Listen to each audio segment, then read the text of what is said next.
നമസ്കാരം. പൗരത്വ നിയമ ഭേദഗതിക്കെതിരെ കൂത്താട്ടുകുളം UDF മണ്ഡല കമ്മിറ്റിയുടെ നേതൃത്വത്തിൽ പ്രതിഷേധ ജ്വാല സംഘടിപ്പിച്ചു.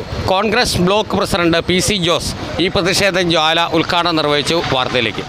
മോദി ഭരണം തകരട്ടെ, മോദി ഭരണം തകരട്ടെ, മോദി ഭരണം തകരട്ടെ, മോദി ഭരണം തകരട്ടെ, വർഗീയത തകരട്ടെ, വർഗീയത തകരട്ടെ, UDF സിന്ദാബാദ്, UDF സിന്ദാബാദ്, UDF സിന്ദാബാദ്, UDF സിന്ദാബാദ്. പ്രതിഷേധം പ്രതിഷേധം പ്രതിഷേധം പ്രതിഷേധം പ്രതിഷേധം പ്രതിഷേധം പ്രതിഷേധം UDF ഇൻ പ്രതിഷേധം, UDF ഇൻ പ്രതിഷേധം, UDF ഇൻ പ്രതിഷേധം, UDF ഇൻ പ്രതിഷേധം.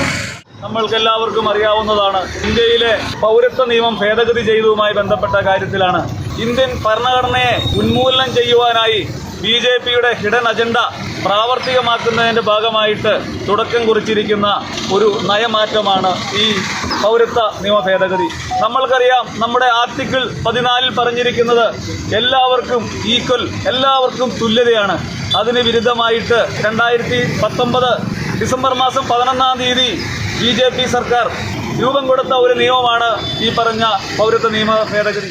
നമുക്കറിയാം, ഈ രാജ്യം സ്വാതന്ത്ര്യം പ്രാപിച്ചപ്പോഴുണ്ടായ വർഗീയ കലാപങ്ങളെയെല്ലാം വളരെ സ്നേഹപൂർവ്വം, വളരെ സൗമനസ്യത്തോടുകൂടി രാഷ്ട്രപിതാവായിരുന്ന മഹാത്മാഗാന്ധിയുടെ നേതൃത്വത്തിൽ ഈ രാജ്യത്തെ ഭരണമേറ്റെടുത്ത ജവഹർലാൽ നെഹ്റുവിൻ്റെ നേതൃത്വത്തിൽ ആ സമരത്തെ, ആ ഒരു വർഗീയ കലാപങ്ങളെയെല്ലാം ഒഴിവാക്കിക്കൊണ്ട് ഒരു മതേതര രാജ്യമായി, ഒരു മതേതരത്വത്തിന് ഊന്നൽ കൊടുത്തുകൊണ്ടുള്ള, ഭരണഘടനയ്ക്ക് രൂപം കൊടുത്തുകൊണ്ടുള്ള, നമുക്കറിയാം അംബേദ്കറുടെ നേതൃത്വത്തിൽ വളരെ ഈ രാജ്യത്ത് മാത്രമല്ല ലോകമെമ്പാടും പേരുകേട്ട ഒരു ഭരണഘടന രൂപീകരിച്ചുകൊണ്ട് ഈ രാജ്യം ഭരണം നേടിയിട്ട് 75 വർഷക്കാലം മുന്നോട്ട് പോയപ്പോഴാണ് BJPയുടെ നേതൃത്വത്തിലുള്ള RSSന് മുഖ്യ പ്രാതിനിധ്യമുള്ള ഈ രാജ്യം ഭരിച്ചുകൊണ്ടിരിക്കുന്ന ഒരു ഗവൺമെൻറ് ഈ രാജ്യത്തെ മതേതരത്വ മൂല്യങ്ങളെയെല്ലാം ഉടച്ചു മാറ്റിക്കൊണ്ട് ഒരു അധിഷ്ഠിത രാജ്യമായി ഇന്ത്യ രാജ്യത്തെ മാറ്റുവാനുള്ള നടപടികളുമായി മുന്നോട്ട് പോകുന്നതിൻ്റെ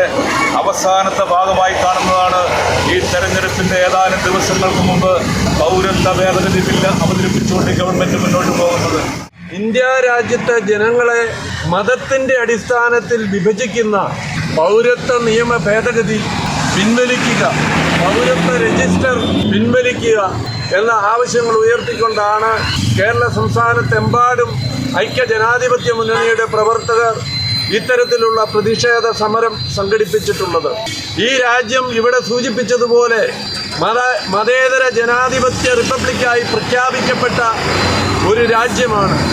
ഈ രാജ്യത്തിൻ്റെ ഭരണഘടനയിൽ ആമുഖമായി തന്നെ പറഞ്ഞിട്ടുണ്ട്, എല്ലാ വിഭാഗം ജനങ്ങൾക്കും തുല്യനീതി നൽകുന്ന ഒരു ഭരണഘടന, മതേതരത്വവും ജനാധിപത്യവും അംഗീകരിക്കപ്പെടുന്ന ഒരു രാജ്യം.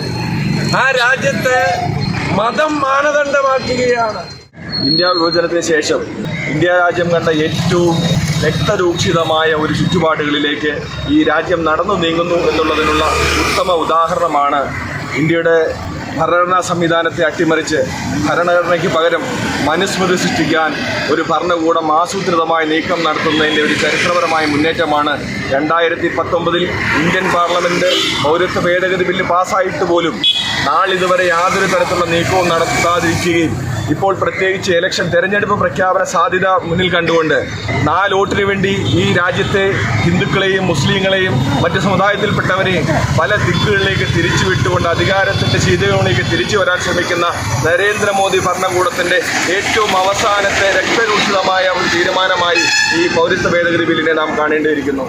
പ്രതിഷേധം ആഞ്ഞടിച്ചുകൊണ്ട് പ്രതിപക്ഷ പാർട്ടികൾ രാജ്യവ്യാപകമായി നടത്തുന്നതിൻ്റെ ഭാഗമായി ഇവിടെ നടക്കുന്ന ഈ സമര പരിപാടികളിൽ നേതൃത്വം കൊടുത്ത മുഴുവൻ നേതാക്കന്മാരെയും ഒരിക്കൽ കൂടി ഞാൻ അഭിവാദ്യം ചെയ്തുകൊണ്ട് നിർത്തുന്നു. കൂത്താട്ടുകുളത്ത് നിന്ന് കൂടുതൽ വാർത്തകളും കൂടുതൽ വിശേഷങ്ങളുമായി നമുക്ക് വീണ്ടും കാണാം. ഞാൻ lotus life coach reporter, Koothattukulam.